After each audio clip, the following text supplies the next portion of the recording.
Wait, I'm late. Baba Bowie.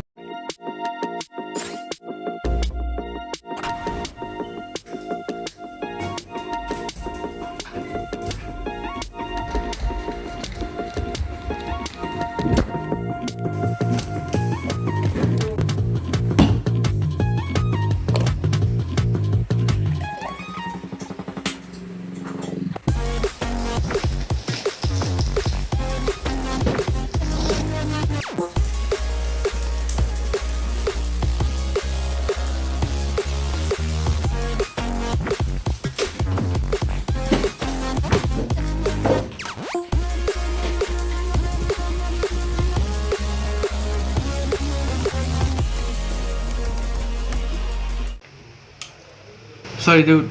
I'm late. Let's get started.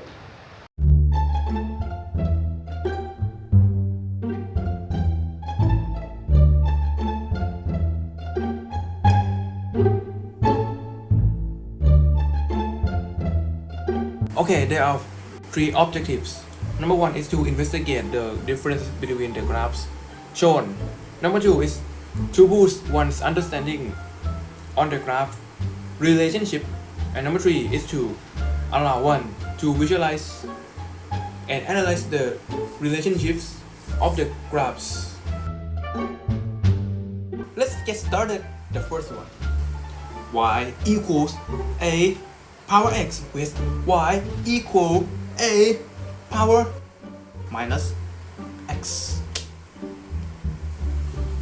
Now, as you can see on the screen, if we increase the value of x, we are decreasing the value of y. For the orange one, which is y equals a power x.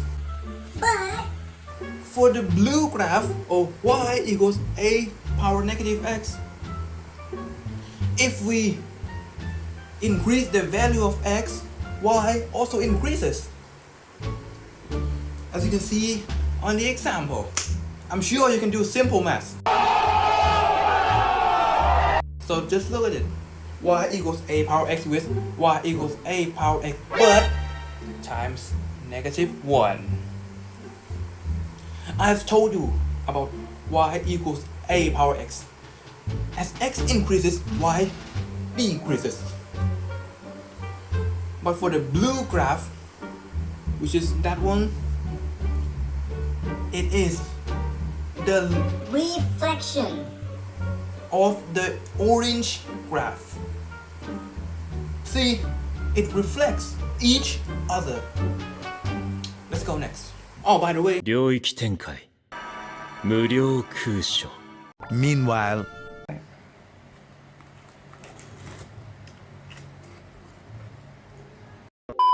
they are not in contact with each other. Okay, y equals a power x with y equals a power x plus n minus k outside the bracket. In this case, k is 2. It has the value of 2. As you can see, I use this example. Y equals 0.5 power negative 5, you get 32. But remember, the other two graphs, we have k, so we need to plus and minus the k. So that's why the graph in the middle, the gray one, y equals a power x, is in the middle, and two of them are here. So let's say the gray one is here, and two of them are here and here, because we plus and minus the value of y by 2. Okay, it's this one. Y equals a power x with y equals a power bracket x plus h, and for the other one, a minus h. This one is not the same as the previous one, because the previous one, it just Small. number. The difference is very small, just by 2 points. But for this one, the difference is really huge. Let's say 2 power 2 is 4, right? But 2 power 6, the difference between 2 power 2 and 2 power 6 is huge. Please note. And of course, if you zoom in, they're not straight line. They are gradually decreasing but very small. Y equals a power absolute x.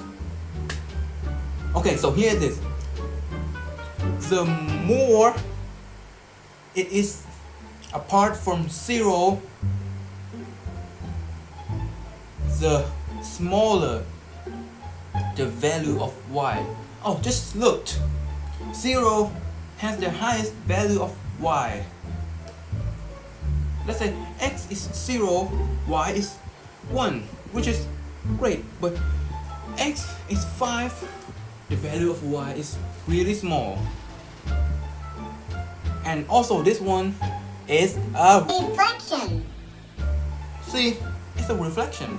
Y equals a power x with y equals c times a power.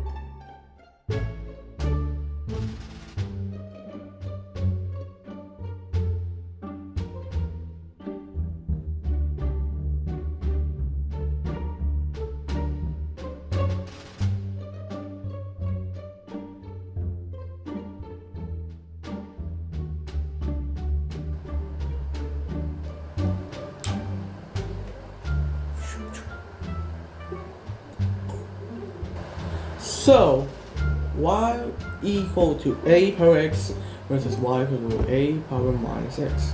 So you can see that the more I'm off the number, the more the graph goes up. But in the opposite, y equal a power minus x. Because the negative mark, the less amount of the number, the more the graph goes up. Because the power is negative.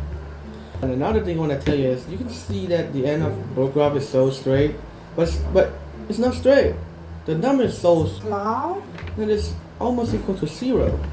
So the next one, y equal to a power x versus y equal to minus bracket a power x.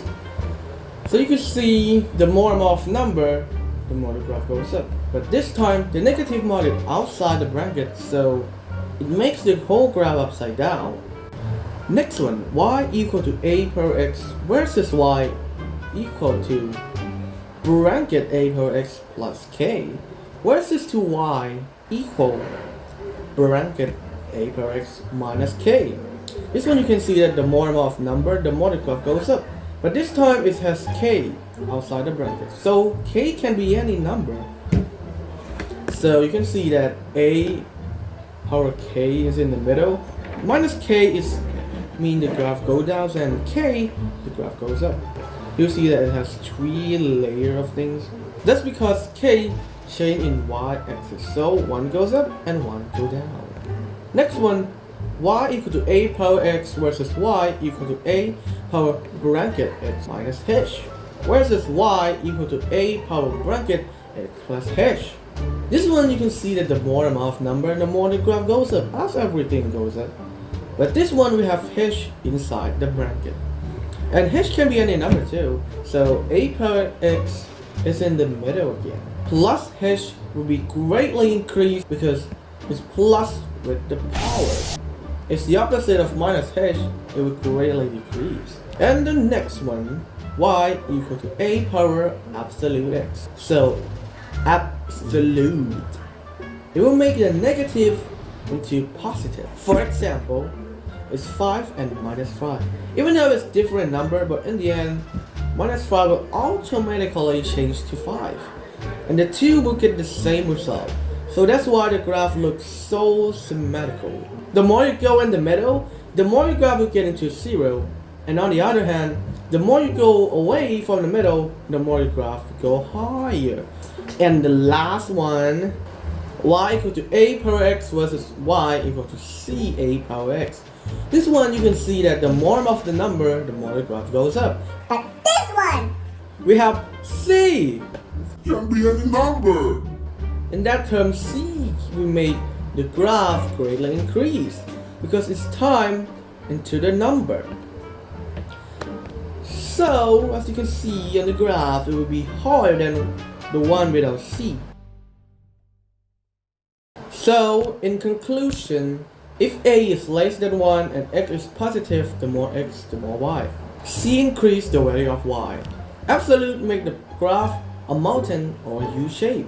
For Y equal A power absolute X, which is more than 1, the further away from 0, the greater the Y value. Note that the two sides are identical, just like a reflection. For Y equal to A power absolute X, with A is between 0 and 1, the further away from 0, the smaller the Y value is. Note that the two sides are identical, just like reflection. And for Y equal to A power X versus Y equal to negative blanket A power X, the graph reflect each other. For Y equal A power X versus Y equal blanket A power X plus K, and versus Y equal blanket A power X minus K, the difference are slightly. For Y equal A power X versus Y equal A blanket X minus H versus Y equal A power X plus H, the difference are quite huge. For the last one, Y equal A power X versus Y equal A power minus X. The graph are also make a reflection when they touch each other at X equal to 0. Okay, finish. Bye. Finally. Wait. I need to edit the video.